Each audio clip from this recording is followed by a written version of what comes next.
ሰላም እንደናችሁ የኢየሱስ ስም የተባረከ ይሁን። ኢየሱስ ብቻውን ያድናል። እንግዲህ ምንም ማድረግ አይቻልም። ላይክ በማድረግ ጀምሩ።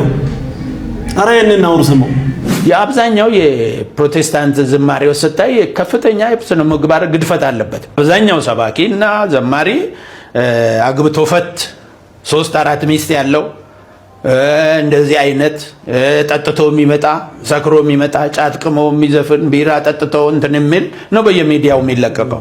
ሌላስ እንግዲህ ለመወደድ የሚከፈል ዋጋ ነው።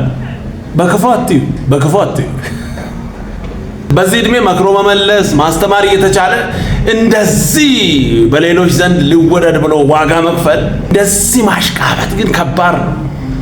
በሽታ እኮ ነው የራሱ በሽታ ነው። ጌታ ይሄ ማል ቤት መጫወት በአንድ ማሊያ ለሁለት መጫወት ይሄ ራሱ በሽታ ነው። ችግር ማበርሶ ላይ ነው ያለው። ለምን እውነቱን እናወራ? በዚህ እድሜ ለማሽቃበጥ ሚዲያ ላይ መውጣት ይሄ ራሱ አንድ ችግር አይደል? አብዛኛው ጴንጤ ትዳር ፈቶ እንትን ጭንቅላቴ ፈተውስ እሱ ምን ይባላል? አረ እግዚአብሔር ከእንደዚህ አይነት በሽታ ይሰውራችሁ። መወደድ ከፈለጋችሁ እንደ እድሜ አትሆኑ፣ ማሽቃበጥ ውስጥ ትገባላችሁ። ኢየሱስ ግን ብቻውን ያድናል። መቼም አንሰማም እንደዚህ አይነት ወሬ። ስሙ አይደለም እንግዲህ ምንም ማድረግ አይቻልም። መቻል ነው። ስሙ በዚህ በትዳር ፌል ያደረጋችሁ በተለይ አቅጣጫ ያለ ሰዎች እናንተ ሲዳስከቡና በጣም ጸለለ። በዚህ ጭንገፋ የሚመታበት ምሽት ነው። ሰው ብቻውን የሆነ ዘንድ መልካም አይደለም ማለት የምትፈልገውን ግን ግልጽና አጭር ጥያቄ ጠይቅ። የምትፈልገው ናጭ ነው አበሻ ነው ምንድን ነው የምትፈልገው? ምርጫ ያንተ ነው። ስለዚህ ፈጥናችሁ ዘራችሁን አስገቡ። ከ2000 ጀምሮ እስከ ላይ ወደዛ ፈጥናችሁ ዘራችሁን አስገቡ። ለትዳራችሁ፣ ለጓደኛችሁ፣ ለተለያየ ጉዳይ አግብታችሁ ነገሮች ገጭ ካለ በሱም ጉዳይ ቃል አውጅላችኋለሁ። ያላገባ ሰዎች ካለ ቃል አውጅላችኋለሁ። በስራ ጉዳይም ቃል አውጅላችሁ ፈጥናችሁ ቢያንስ 2003 ዘርዘራ እርግጠኛ ሆኜ እነግርሻለሁ።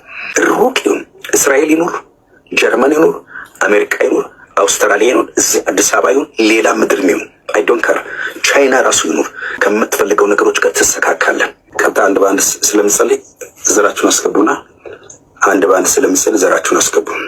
ፋይናንስን ቶሎ አስገባና ካስገባክ በኋላ ነው የምጸልየው። ጨርሻለሁ። ከዚህ በላይ አላወራም። እኔ ጾም ጸሎት ነው ያልኩት። ማንም እዚህ ጋር ዝም ብሎ መደወል አይቻልም።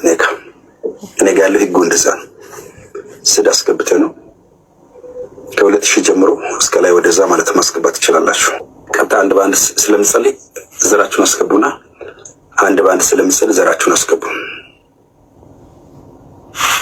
ዘራችሁን አስገቡ አንድ ባንድ ማለት ነው። ስለምጸልይ ስዳችሁን አስገቡና ሊወጣ ስለሆነ ማለት ነው።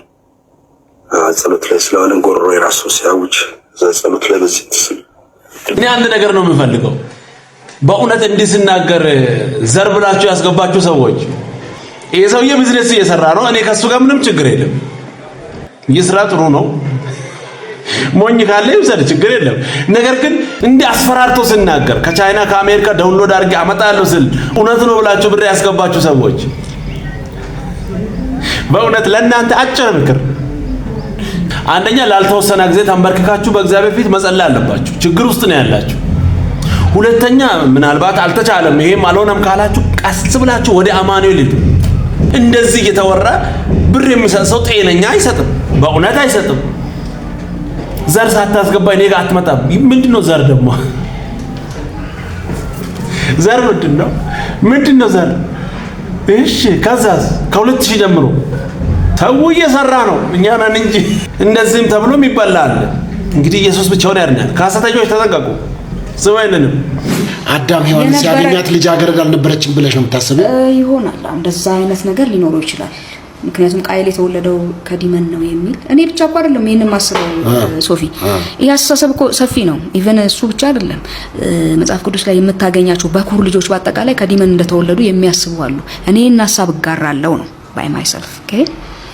ምክንያቱም እንዳልኩ ነው አዘርትና ሰዎች ምን እያለች ነው እንዳይሉ በዳሪ የሚወጣ ነገር ከዘላለም መንግስት ያርቃል የሚል እምነት የለኝም። ይሄ ነገር ምናልባት ኦፌንድድ የሚያደርጋቸው ሰዎች ካሉ አም ሶሪ ይቅርታ ጠይቃለሁ። ኦፌንድድ የሚሆኑ ሰዎች ካሉ በዚህ አስተሳሰብ ይሄ ተውት። ግን ኖርማል ነው፣ እንደዚህ ማሰብ እንችላለን።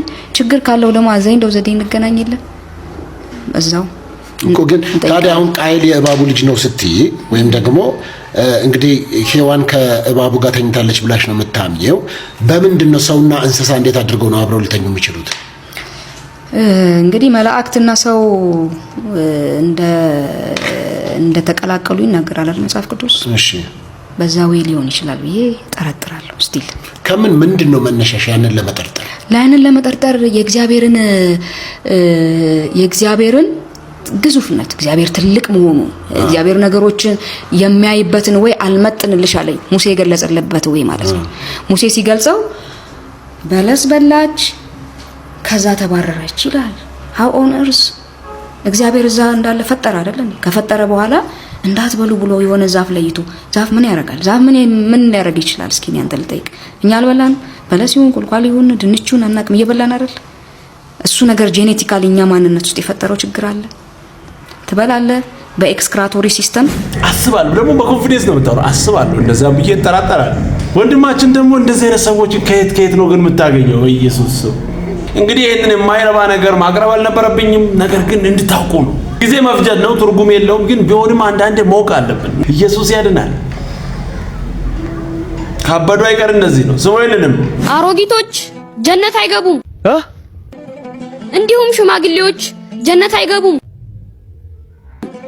ለምን የሚል ነገር ጭንቅላታችሁ ላይ ካረፈ፣ እሺ አሮጊቶችና ሽማግሌዎች ዱንያ ላይ የፈለጉትን ያህል መልካም ስራ ቢሰሩ አሮጊትና ሽማግሌ ሆነው ወደ ጀነት አይገቡም። ስለዚህ ጀነት ልትገባ ሽማግሌ ሳትሆን በወጣትነት ራስህን አጥፋ። ቆይ ሕፃኑን አንድ ጥያቄ ልጠይቅ። የማን ንግግር ነው? ይህ ደግሞ የረሱላችን ሰለላሁ ዐለይሂ ወሰለም ንግግር ነው። አረ እንዲህ አይነት ትምህርት ሕፃናትን የምታስተምሩ እረፉ፣ ስነ ስርዓት ያዙ። አሮጊቶች አይገቡም፣ ሽማግሌዎች አይገቡም ጀነት።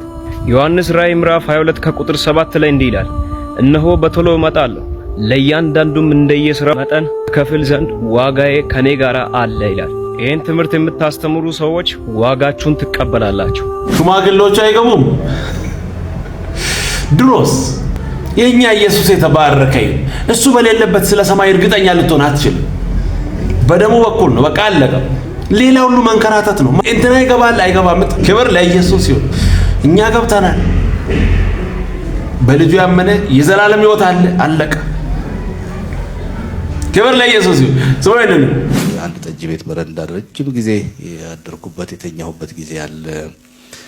ምበላው አልነበረኝም። ተክለ ሃይማኖት የሚባለው ደብር መርካቶ ዝቅ ብሎ ያለው እዛ አካባቢ ጫማ እየጠረኩም ራሴን ለመመገብ ያደረኩት ጥረት ሁሉ ነበር እና ምንም ባጣው ቀን እዛ ቤተክርስቲያን ደጃፍ ላይ የኔ ቢጤ አባቶች እናቶች ከየመንደሩ ለቃቅሞ የሚያመጡት ምግብ አለ። እሱን ሁሉ እያካፈሉኝ የበላሁበት ቀን ሁሉ አለ።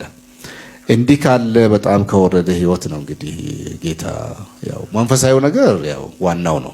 መንፈሳዊ ስራቱና ከዛ መፈታቴ ዋናው ነው። በጣም ከባዱ እሱ ነው። እሱን በኔ ባነበብኩት ወይ በሰማሁት ጊዜ በጣም ነው ውስጤ የተነካው። በእንባ የራስን ነው የምንሰማው። እሱን ልክ ነው። የሚገርም ታሪክ ነው እሱ ዋናውና ትልቁ ሆኖ ከዛ በመለስ ደግሞ ኑሮም የዛን ያህል በኑሮም በጣም የተጎዳው ነበርኩ። ለምሳሌ ሊስትሮ ጫማ እየጠረኩ ወይም ለመጥረግ እየሞከርኩ ብዙ ጊዜ አይገኝም። በጣም የሰለጠኑ ጎበዞች ከተማውን የለመዱ በጣም ደንበኛ ያላቸው ተሰምን ቆንጆ መልእክት። ዛሬም በብዙ መከራ ውስጥ የሚታልፉ ሰዎች ይሄንን ሰምታችኋል። ጉዟችሁን ከኢየሱስ ጋር ብቻ አድርጉ እንጂ የማታልፉት ነገር የለም። ክብር ሁሉ ለኢየሱስ ይሁን። ስሙኝንም ክርስትና መከራ ከሌለበት ክርስትና የለም ማለት ነው። መከራ ከዓለም ጋር ተስማምተናል ማለት ነው። ስለዚህ አሁን ዓለም እንዲጠላን ካስፈለገ በክርስትና መኖር ነው፣ ኃጢአትን መተው ነው። በቃ ይኸው ነው። ኃጢአትን ስንተው እኛ ዓለም ይጠላናል። ትክክል ነው። ክብር ለኢየሱስ ይሁን። ደስ የሚል ቆንጆ መልእክት። ከክርስቶስ ጋር ለመዋል ስትፈልግ፣ በትክክለኛ መንገድ ማየት ስትፈልግ እንደዚህ ነው። በቃ ያኔ ያንተ መንገድ ከብዙዎች ይለያል። ትክክለኛ ሲሆን ብቻህን ልትሆን ትችላለህ። ያኔ ደግሞ መከራ ይመጣል። ኢየሱስ ብቻውን ያድናል። የዘላለሙን ችግር ከምንሸከም ያሁኑን ትልቅ ማሸከም ይሻላል። ክብር ለኢየሱስ ይሁን። ምንም ማድረግ አይቻልም። ስወይንን እግዚአብሔር ይሄንን ቀን ታውቃላችሁ ለብዙዎች ሳይሰጥ ለእናንተ እንደሰጠ። ወደ መቃብር ብትሄዱና ዝም ብላችሁ የሞቱትን ሰዎች እድሜና ስማቸውን ጾታቸውን ብታዩ የሚበዙቱ ከናንተ እድሜ ጭምር እንኳን ሊያንሱ እንደሚችሉ ታውቃላችሁ። እናንተን ሞት ስለማያውቃችሁ ወይ ስለማትሞቱ ይመስላችኋል በሕይወት የኖራችሁት? ለምን ይመስላችኋል? እስትንፋስን ሁሉ የያዘ እግዚአብሔር አንዳች እንደሚጎድለው በሰው እጅ የማይገለገል አሁንም ፍጥረቱን የሚያወጣ የሚያስገባ ሁሉ በእጁ የሆነ አምላክ እሱ የሁላችን አምላክ ሆኖ ግን በእያንዳንዱ ቀን ላይ ሕይወትን ጣዕም የማጣት ትርጉም የማጣት ከዛ ደግሞ በዙሪያዎቻችን ካሉ ሁኔታዎች ትርጉም ለመፈለግ መሰቃየት ከትዳር ትርጉም ከልጆች ትርጉም ከኑሮ ትርጉም ከጤንነት ትርጉም ለማግኘት የሚጥር አይነት ማህበረሰብ ቸርች ውስጥ በዝቷል። በክርስቶስ ሪጆይስ የሚያደርግ ሰው አንሶ በማዳኑ ስራ በማዳኑ ደስ እያለው ከሚኖር አማኝ ይልቅ በቀን ተቀን ከሚገጥሙት እየተነሳ ስነ መለኮትን የሚተነትን በጣም ብዙ ሰው አለ። ወዳጆች ይሄ የትምህርቱ አንዱ አካል ነው። ማርታ ምናለች ከማርያም ጋር ሆና አንተ በዚህ ኖረ ቢሆን ኖሮ ወንድማችን ባልሞተ ነበር አለችው። አሁን ምን እያለች ነው? አሁን አንተ ምንም ብትመጣ እምታስነሳ አይደለህም፣ ያን ቀን ብትመጣ ኖሮ ነበር የሚል ስነ መለኮት ተንተናን የነገረችው። የሚገርማችሁ ልክ እንደዚህ መፍትሄው ጋር ሆነን እኛው አካባቢ ሆነን ከምንሆናቸው ከገጠሙን ከነኩን ነገር ተነስተን እምንተረጉማለን። ሰው ኩስትር ብሎ ካየ ሳልጸልይ ወጥቼ ነው የሚል አይነት በጣም ይሄ የውቃቢ መንፈስ ደግሞ የሚያሰቃያቸው አሉ። እናንተ የተከበራችሁ ናችሁ። ጌታ ኢየሱስ የሞተላችሁ ይሄ ዕውቀት የበራላችሁ በእውነት እዚህ ብርድ ላይ ደጅ ብናድር የሚያዋጣን ሰዎች ነን እኮ። አንዳች ቤት አተን ቢያባርሩን ደጅ የሚያምርብን ነን እኮ። በሆነ ነገር ላይ ቆመን አይደለም እኛ እድለኞች ነን ይሄን አገኝተናል እንዲህ ያለ ምናምን የምንለው አይደለም። ክርስቶስ ካለ ለኛ ሁሉ አለ። ከኢየሱስ ውጪ በእኛ ህይወት ላይ የሚሰለጥን የለም። አንድ እሱን አገኝተናል። በቃ ደስታችን ነው፣ ክብራችን ነው። ደስ የሚል ቆንጆ መልእክት በቃ በሱ ደስ ብሎናል። ኢየሱስ ብቻውን ያድናል። እንግዲህ ምንም ማድረግ አይቻልም። ቀጣይ በሌላ እንገናኛለን። ሰብስክራይብ፣ ሼር፣ ላይክ ማድረጋችሁን እንዳትረሱ። ወዳችኋለሁ። ተባረኩ።